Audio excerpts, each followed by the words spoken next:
आज हम पढ़ने लगे हैं smoothing the output of a rectifier. Rectifier की बात करूं तो रेक्टिफायर हम कहते हैं convert alternating current to DC current या डायरेक्ट करंट। यानी कि रेक्टिफायर का काम ये होता है कि वो अल्टरनेटिंग करंट जिसे हम एसी करंट कहते हैं उसको डीसी करंट यानी डायरेक्ट करंट में तब्दील करता है। एसी करंट या डीसी करंट होता क्या है, मैं आपको एनिमेशन से समझाता हूँ। ये एनिमेशन मैंने fel.colorado.edu की वेबसाइट से उठाई है। यहाँ पर दो सर्किट बने हुए हैं, ये तारों की मदद से मैंने बल्ब को कनेक्ट किया और ये बैटरी है। जबकि यहाँ पर तारों की मदद से मैंने एक बल्ब को कनेक्ट किया, लेकिन यहाँ पर एसी सोर्स है यानी अल्टरनेटिंग करंट पैदा करने वाला। अगर आप इलेक्ट्रॉन्स को देखें जो कि मोशन कर रहे हैं, इस बैटरी से जो करंट जा रहा है वो एक ही डायरेक्शन में जा रहा है। देखें वो यूं करके यूं जा रहे हैं सारे इलेक्ट्रॉन। इधर देखें तो यहाँ पर ये कभी आगे जा रहे हैं तो कभी पीछे। असल में यहाँ पे जो अल्टरनेटिंग करंट है वो अपनी पोलैरिटी चेंज करता है बार बार, पॉजिटिव से नेगेटिव, नेगेटिव से पॉजिटिव। तो ये डायरेक्ट करंट डीसी करंट होता है वो वन डायरेक्शनल करंट होता है आप कह सकते हैं, जबकि जो अल्टरनेटिंग होता है उसके अंदर पोलैरिटी चेंज हो रही होती है बैटरी की टर्मिनल की। नहीं, पहले पॉजिटिव इधर आ जाएगा, नेगेटिव इधर, और फिर थोड़ी देर के बाद नेगेटिव इधर आ जाएगा, पॉजिटिव इधर आ जाएगा। तो वो ये चीज़ है। और इसको अगर आप देखें तो ये ऑन ऑफ वगैरह होता है। हमारे घरों में जो चलता है, हमारे घरों में एसी चलता है, लेकिन जो बैटरियाँ जिसके अंदर हम करंट को या बिजली को स्टोर करती हैं वो डीसी करंट देती हैं। तो हमें उसको कन्वर्ट करना पड़ता है रेक्टिफायर के ज़रिए, जिसको हमने फुल वेव रेक्टिफिकेशन के अंदर पढ़ा था, जिसमें हमने ब्रिज रेक्टिफायर का इस्तेमाल करके इसको किया था। और इसके अंदर मैंने कहा था कि अगर हम ये अल्टरनेटिंग करंट का ग्राफ होता है और ये डायरेक्ट करंट का, वैसे इस तरह नहीं होता, लेकिन एक स्ट्रेट लाइन होती है ग्राफ के अंदर। अगर मैं बताऊं तो डीसी जो करंट है उसकी स्ट्रेट लाइन होती है, लेकिन मेन चीज़ क्या है कि वो एक ही डायरेक्शन में होता है। वो इस ओरिजिन से ऊपर ऊपर ग्राफ बनता है। अल्टरनेटिंग का आधा नीचे आधा ऊपर, क्यों? क्योंकि पॉजिटिव से नेगेटिव, नेगेटिव से पॉजिटिव, वो जो इन्वर्स होता है ना टर्मिनल, उसकी वजह से आपके पास जो ग्राफ है वो नीचे आ जाता है। हम चाहते हैं कि हम इस अल्टरनेटिंग करंट को डीसी में कन्वर्ट करने, हमने फुल वेव रेक्टिफिकेशन कर ली। फुल वेव रेक्टिफिकेशन करने के बाद जब इस तरीके से ग्राफ आया तो ये प्रॉपर स्मूथ नहीं है, ठीक है। हम चाहते हैं परफेक्ट डीसी, और उसके लिए हमें पूरी स्ट्रेट लाइन लानी पड़ेगी। ये इस तरह ऑफ ऑन फिर ऑफ फिर ऑन फिर ऑफ फिर ऑन फिर ऑफ, ये नहीं चाहते हम। हालांकि ये भी है कौन सा, डीसी करंट ही है, लेकिन ये पॉजिटिव से नेगेटिव फिर पॉजिटिव से नेगेटिव, यानी इसके अंदर वो नेगेटिव और टर्मिनल इन्वर्स नहीं हो रहे। लेकिन अब इसको हमने स्मूथ करना है। स्मूथिंग को हम आज पढ़ेंगे, जिसको हमने कहा है कि smoothing the output of rectifier. Output यानी जो बाहर हमें मिल रही है ना, उसकी आउटपुट की बात हो रही है, और वो हमने स्मूथ करनी है। क्यों करनी है? क्योंकि हमारे पास जो आउटपुट है रेक्टिफायर की वो स्मूथ नहीं होती, उसके अंदर पल्सेस होते हैं। पल्सेस मतलब जैसे मैंने दिखाया कि ऑन फिर ऑफ फिर ऑन फिर ऑफ फिर ऑन फिर ऑफ। तो वो जो पल्सेटिंग है यानी स्टिल पल्सेटिंग जो है फुल वेव रेक्टिफिकेशन के बाद भी, उसको हमने क्या करना है, स्मूथ करना है। तो उस स्मूथ करने के लिए हम क्या करें, we want to make it smoother. उसके लिए फिर हमें क्या करना पड़ता है, हम आगे मैं इसको एक्सप्लेन करूंगा, लेकिन मैं आपको बताऊं कि हमने करना क्या है। हम करते ये हैं कि हम कैपेसिटर लगा लेते हैं, किसके साथ, उस लोड के साथ जिसके अक्रॉस हम करंट देख रहे हैं, ये इलेक्ट्रिसिटी या जो भी ये दोनों करंट देख रहे हैं। Current by the way flow of charges है, इलेक्ट्रॉन फ्लो कर रहे थे ना, हरकत कर रहे थे, उसको हम करंट कहते हैं। तो पैरेलल में कनेक्ट करने का क्या मतलब है, capacitor is connected in parallel with load. और लोड क्या है ये बात मैं आपको इस तस्वीर से समझाता हूँ। इस तस्वीर के अंदर असल में मैंने पूरी सर्किट डायग्राम ड्रॉ की हुई है। यहाँ पे ये जो आपको सी नजर आ रहा है, असल में ये कैपेसिटर है, जबकि आर एल क्या है, ये है लोड रेजिस्टेंस। असल में लोड रेजिस्टेंस या लोड कहूँ, ये क्या है, असल में जिसको हम करंट देना चाहते हैं ना, और जिसके क्रॉस हम चाहते हैं कि वो चीज़ क्या हो जाए, उससे एक ही डायरेक्शन में करंट जाए, उसको हम लोड कह रहे हैं, ठीक है। अगर हम बल्ब कनेक्ट कर सकते हैं, यहाँ पे रेजिस्टेंस का हमने कनेक्ट कर दिया। रेजिस्टेंस क्या होती है, असल में ये रेजिस्ट करती है फ्लो ऑफ करंट को। तो मुख्तलिफ रेजिस्टर हम लोग कनेक्ट कर सकते हैं। यहाँ पे ये वो लोड रेजिस्टर है, या लोड बल्ब भी लगा सकते हैं आप। जबकि अगर आप देखें तो इसको हमने पैरेलल कनेक्ट कर दिया कैपेसिटर को इसके साथ, यानी कि इन दोनों के लेफ्ट हैंड यानी कैपेसिटर का लेफ्ट वाली साइड और इस रेजिस्टेंस का लेफ्ट वाली, ये दोनों एक ही पॉइंट में मिलाए हैं। इसका राइट साइड और इसका राइट साइड ये एक मिला दिए। इस कम्बिनेशन, इस तरह के मिलाने को हम पैरेलल कम्बिनेशन कहते हैं। तो ये यहाँ तक ना आप कह लें, मैं इसको यहाँ तक अगर बनाऊँ, यहाँ से आने वाला जो भी करंट होगा वो आपके पास वन डायरेक्शनल होगा, यानी कि वो एक ही डायरेक्शन में इस लोड से गुजरेगा। लेकिन जैसे मैंने बताया कि उसके अंदर इशू क्या है कि वो पल्सेस की फॉर्म में है, यूं करके है डीसी ही, लेकिन वो पल्सेस की फॉर्म में है। कैपेसिटर कनेक्ट किया ताकि हम इसको सीधा, कोशिश करें कि सीधा हो जाए और एक जितना ही रहे, कम ज़्यादा ना हो। अब उससे यहाँ पर ये जो आप सेटअप देख रहे हैं, ये सेटअप है असल में रेक्टिफायर वाला, और इसका काम है फुल वेव रेक्टिफिकेशन करना। अब इसके अंदर होता ही है कि हमने ब्रिज वाली चीज़ पढ़ी थी, असल में रेक्टिफिकेशन की मुख्तलिफ अंदाज होते हैं, एक ब्रिज वाला भी हो सकता है और एक दूसरे तरीके से भी आप कर सकते हो। तो मैं अगर इसको यहाँ से हटा भी, सॉरी, यहाँ से मैं इसको हटा भी दूँ तो भी ये कोई बात नहीं है, लेकिन आपने इस सब से ना कंफ्यूज नहीं होना, यानी ये एक्स्ट्रा जो चीज़ें यहाँ पर हैं इससे आपने कंफ्यूज नहीं होना। आपका फोकस ये होना चाहिए कि कैपेसिटर कैसे आउटपुट को, जो यहाँ पे रजिस्टर के ऊपर जो करंट आ रहा है उसको क्या कर रहा है, स्मूथ कर रहा है। यानी कैपेसिटर का जो रोल है वो हम देखते हैं कि रोल ऑफ कैपेसिटर, जिसको हम फिल्टरिंग भी कहते हैं। अब कैपेसिटर का वैसे बेसिक रोल होता क्या है, आप कहूँ तो पूछूं तो कैपेसिटर होता क्या है? असल में कैपेसिटर का काम होता है कि चार्जेस को स्टोर करना अपने अंदर, और जब ज़रूरत हो तो हम उन्हीं चार्जेस का इस्तेमाल कर लेते हैं। अब होता क्या है कि जब हम वोल्टेज राइज करता है, यानी पीछे से अगर कोई वोल्टेज आ जाए, वोल्टेज जो कि करंट पैदा करने की वजह होती है, जब वो राइज करती है तो उससे राइज करने का मतलब, आपको आसान अल्फाज में कहूँ तो फर्ज करें यहाँ से करंट गुजर गया, जब यहाँ से करंट गुजर जाता है तो होता ही है कि इससे भी गुजरेगा और इससे भी गुजरेगा। तो चूंकि ये पैरेलल में ही है तो जितना वोल्टेज इसका है उतना ही वोल्टेज इसके अक्रॉस होता है।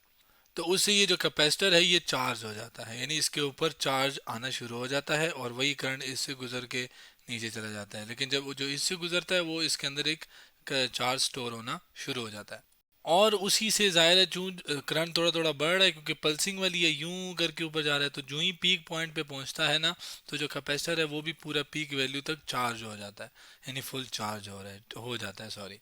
यानी capacitor charges to the peak value. उसके बाद क्या हो, अगर उसके बाद क्या, उसके बाद होता क्या है कि वोल्टेज जो है वो अब कम होना, करंट कम होना शुरू हो गया।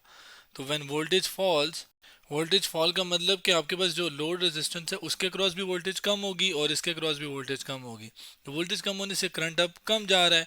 यही तो इशू था कि कम होने को हम कैसे टैकल करें कि एट द एंड जो रेजिस्टेंस है उसके ऊपर ये वोल्टेज कम ना हो। हमने उसके लिए कैपेसिटर कनेक्ट कैसे किया, कैपेसिटर ने सॉरी कर तो लिया उसको, उसका काम क्या है कि जब वोल्टेज कम हुआ, दोनों से वोल्टेज कम हुआ, तो कैपेसिटर ने अपना रंग दिखाना शुरू किया।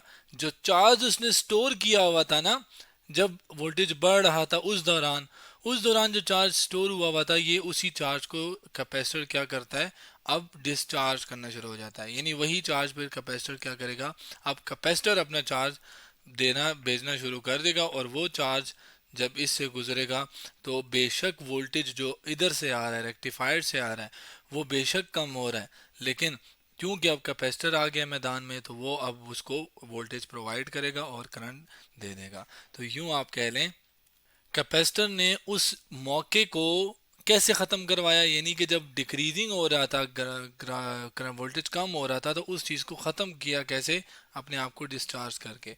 तो कैपेसिटर फिल्स द गैप, वो जो गैप आ रहा था यहाँ पर, भला कहाँ पे, ये वाला जो गैप है वो अब कैसे ख़त्म हुआ, क्योंकि ये वोल्टेज को बता रहा है, ये ऊपर जा रहा है वोल्टेज। अब ये वोल्टेज किसके अक्रॉस है, ये है लोड के अक्रॉस। यहाँ तक तो लोड के अक्रॉस वोल्टेज है, अब कम होना शुरू होगा तो कैपेसिटर अपना रंग दिखाएगा। अब लोड के अक्रॉस फिर भी थोड़ा बहुत वोल्टेज कम हुआ होगा लेकिन इतना नहीं, तो हम उसको ऊपर ही दिखाएंगे, वो नीचे नहीं आ रहा, क्योंकि लोड के अक्रॉस तो वोल्टेज अब नीचे आ ही नहीं रहा। अब उसको पीछे से दे कौन रहा है, वो अब कैपेसिटर दे रहा है। पहले कौन दे रहा था, पहले रेक्टिफायर दे रहा था। फिर क्या हुआ, जब कैपेसिटर पूरा डिस्चार्ज हो गया, क्योंकि अब वोल्टेज तो जीरो हो गया, उसके क्रॉस भी तो सारा का सारा उसने जो करंट स्टोर किया हुआ था वो लोड को दे दिया। उसी दौरान दोबारा से क्या होता है कि रेक्टिफायर दोबारा से इंक्रीज होना शुरू हो जाता है। अब यहाँ पर रेक्टिफायर नीचे चला गया वोल्टेज जो दे रहा था, लेकिन वोल्टेज कैपेसिटर की वजह से आई, और जब दोबारा रेक्टिफायर ने वोल्टेज यानी इंक्रीज होना शुरू हुआ, दोबारा कैपेसिटर चार्ज हुआ, और दोबारा चार्ज होने के बाद पीक वैल्यू के ऊपर डिस्चार्ज होने की जब बारी आई, ये सॉरी, जब डिक्रीज हुआ वोल्टेज जो पीछे रेक्टिफायर से मिला, वही फिर कैपेसिटर को आप कह लें कि फिर किसने देना शुरू कर दिया, कैपेसिटर ने, सॉरी हाँ जी, कैपेसिटर ने किसको देना शुरू कर दिया, रेजिस्टेंस को, और फिर वो वोल्टेज उसके क्रॉस आई। तो यूं आप कह लें कि वो सारा जो इशू था ना, वो कैपेसिटर ने चार्जिंग और डिस्चार्जिंग से सॉल्व करवा दिया। अब अगर इसी चीज़ को ग्राफ के ऊपर भी प्लॉट करें तो ग्राफ आपने देखा है टाइटल की, उसमें उसमें आपके पास इस तरह का ग्राफ है, जो कि ये पहले वो डीसी वाला ग्राफ बना था, ठीक है, और इसमें यहाँ पर आपके पास टाइम है, यानी यहाँ पे वक्त गुजरने के साथ साथ देख रहे हैं। जबकि आप इस वर्टिकल एक्सिस पे करंट भी प्लॉट करके चेक कर सकते हैं तो भी यही आएगा, और अगर आप वोल्टेज करना चाहते हैं तो आप वोल्टेज भी कर सकते हैं, आउटपुट वोल्टेज जो है वो क्या आ रही है। इसमें अगर आप देखें तो एक रेड लाइन आपको लग रही है, बाकी डॉटेड लाइन है। देखें रेड लाइन क्यों अब आई है, क्योंकि अब ये कैपेसिटर की वजह से, कैपेसिटर डिस्चार्ज चार्ज हुआ यहाँ तक, फिर डिस्चार्ज हुआ, फिर चार्ज हुआ, फिर डिस्चार्ज, फिर चार्ज, फिर डिस्चार्ज। उसकी वजह से जो आउटपुट वोल्टेज, या आउटपुट ना भी कहूँ तो कैपेसिटर के अक्रॉस जो वोल्टेज, चूंकि दोनों पैरेलल लगे हुए हैं तो वो सेम है, तो वो आपके पास क्या आएगी, वो इस तरीके से आएगी। ठीक है, अगर मैं करंट को फिलहाल इग्नोर करूं, यहाँ पे कि करंट की बात नहीं, मैं वोल्टेज के लिहाज से देख रहा हूँ, तो आपके पास क्या है कि वही दोनों का एक ही जैसा ग्राफ आएगा। बस कैपेसिटर ने जो डिस्चार्जिंग होना है, यानी कि जब वोल्टेज पीछे से नहीं मिल रहा, उस दौरान वो जो डिस्चार्ज होना है वो किसको मिल रहा है, लोड को। और लोड के अक्रॉस फिर भी वोल्टेज है, क्यों है, कैपेसिटर की वजह से। तो ये जो थोड़ी बहुत स्मूथिंग आई है, लेकिन अब मैं परफेक्ट तो नहीं आई, यहाँ से यूं होने से बेहतर ये वाला नहीं है, ये थोड़ा सा है, ये तो बहुत ही ज़्यादा नीचे गिरा है। तो ये किस वजह से आई है, ड्यू टू कैपेसिटर। और आप कह लें एक परफेक्ट डीसी तो नहीं बना, लेकिन काफ़ी हद तक हमने इसको सीधा कर दिया है, काफ़ी हद तक।